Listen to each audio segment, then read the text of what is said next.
ഇന്ന് തന്നെ ഡൗൺലോഡ് ചെയ്യൂ. കാണൂ നിങ്ങളുടെ ഫേവറേറ്റ് ഷോസ്. ഇവിടെ മൊത്തത്തിലൊന്ന് വൃത്തിയാക്കിയിട്ടേ ഞാൻ പോകുന്നുള്ളൂ. മനസ്സിലായില്ല. ചില കാര്യങ്ങളൊക്കെ അങ്ങനെ പെട്ടെന്ന് അങ്ങോട്ട് മനസ്സിലാക്കാൻ പറ്റിയെന്ന് വരില്ല. പതിയെ മനസ്സിലായിക്കോളും. പോട്ടെ മാധവേട്ട, കുടുംബത്തിന്റെ കരുത്താകേണ്ടവൻ കഴുത്ത് ഞെരിക്കുന്നു. മകനായി പോയില്ലേ, കൊല്ലാൻ പറ്റുമോ? മനോജെ, നീ ഇതൊന്നും കാര്യമാക്കണ്ട. അവന്റെ സ്വഭാവം നിനക്കറിയാവല്ലോ. മക്കളൊക്കെ ഇന്ന് മാറും നാളെ മാറുമെന്ന് കാത്തിരിക്കാൻ തുടങ്ങിയിട്ട് നാളുകൾ കുറേയായി. ഹരിതേ, ഏട്ടനൊരു പ്രത്യേക ക്യാരക്ടറാ, അറിയാലോ. നീ അത് മറന്നേക്ക്. എന്ത് മറക്കാൻ?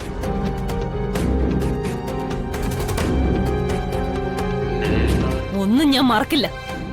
ഞാൻ പറഞ്ഞത് നീയും മറക്കാൻ പാടില്ല.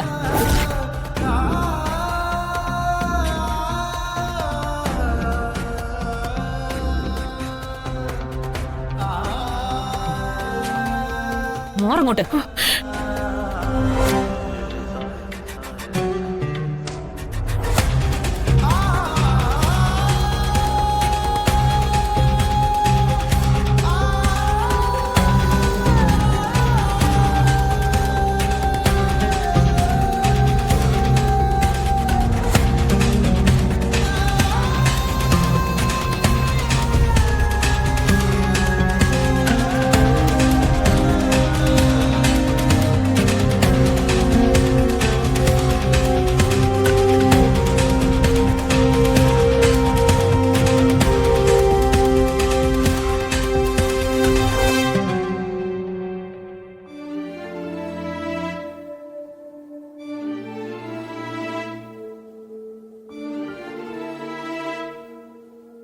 മോളെ, മോളുടെ കൈയെങ്ങാനും അബദ്ധത്തിൽ ആ ചെടിച്ചട്ടിയിൽ തട്ടിയോ? പറയ്, അങ്ങനെയാണോ ചെടിച്ചട്ടി താഴെ വീണത്?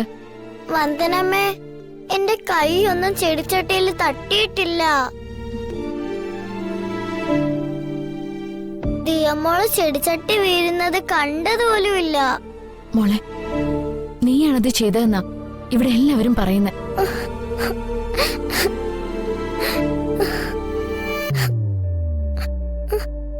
മോള് കരയണ്ട. തെറ്റ് ചെയ്തതിന്റെ കള്ളക്കരച്ചിലല്ലേ ഇത്? മോളുടെ കൈ തട്ടി അബദ്ധത്തിൽ വീണു പോയതാണെങ്കി മോള് പറഞ്ഞോ, അമ്മ ഒന്നും ചെയ്യില്ല. വന്ദനമ്മേ, ദിയമോൾ ഒന്നും ചെയ്തില്ല. വന്ദനമ്മേ, വന്ദനെ, അത് ചെയ്ത് ഒരിക്കലും നിയമോളായിരിക്കില്ല. ഇത് അച്ഛനെ അപകടപ്പെടുത്താൻ ബോധപൂർവ്വം ആരോ ചെയ്തതാ. ജഗൻ, അതെ. ആ കുറ്റം പാവ ഈ കുഞ്ഞിന്റെ മേൽ വെച്ച് കെട്ടാൻ നോക്കുക. ഇതാരോ വ്യക്തമായ തിരക്കഥയോട് ചെയ്തതാ. അപ്പച്ചിയുടെ പ്ലാൻ തന്നെ ആവാനാണ് സാധ്യത.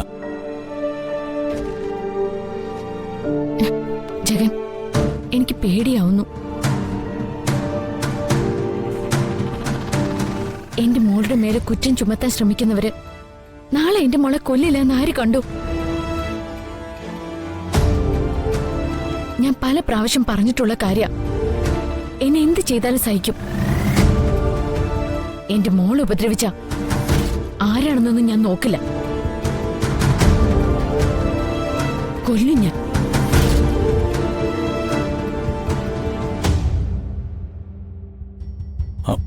വന്ദനെ, പോട്ടെ, കുറച്ചുകൂടെ മുന്നോട്ട് പോട്ടെ, നമുക്ക് നോക്കാം. പറ്റില്ല. ഇനിയും സഹിക്കാൻ എനിക്ക് പറ്റിയെന്ന് വരില്ല. ക്ഷമിക്കു വന്ദനെ. തീരെ സഹിക്കട്ട പിന്നെ എന്താ ചെയ്യേണ്ടെന്നുള്ളത് എനിക്കറിയാം.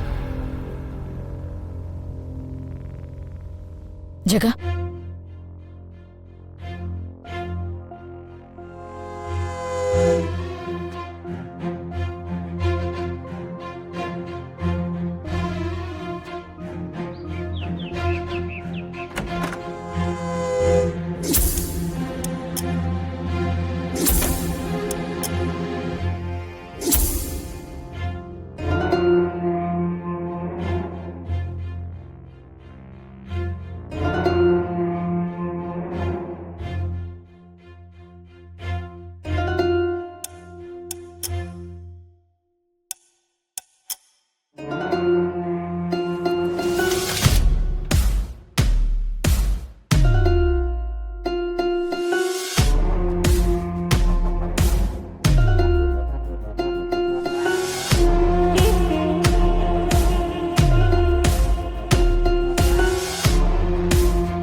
എന്താടി ഒളിഞ്ഞു നിന്ന് നോക്കുന്നേ?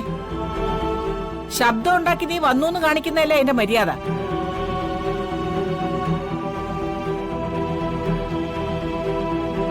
അത് തന്നെയാണ് അതിന്റെ മര്യാദ. പക്ഷേ ശബ്ദമുണ്ടാക്കാതെ കുശുകുശുക്കുന്നവരുടെ മുന്നിൽ ശബ്ദമുണ്ടാക്കി ഞാൻ വരുന്ന കാര്യം അറിയിക്കേണ്ട കാര്യമില്ലല്ലോ. അതുമാത്രമല്ല, നവദമ്പതികൾ ഇരിക്കുന്ന മുറിയിലേക്കൊന്നും അല്ലല്ലോ ഞാൻ കേറി വന്നത്. നീ എവിടെ ആയിരുന്നു?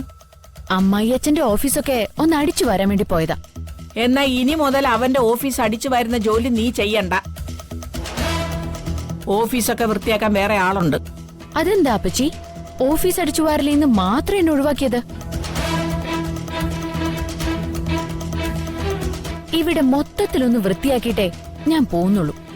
മനസ്സിലായില്ല. ചില കാര്യങ്ങളൊക്കെ അങ്ങനെ പെട്ടെന്ന് അങ്ങോട്ട് മനസ്സിലാക്കാൻ പറ്റിയെന്ന് വരില്ല, പതിയെ മനസ്സിലായിക്കോളും. മാനത്തെ കൊട്ടാരം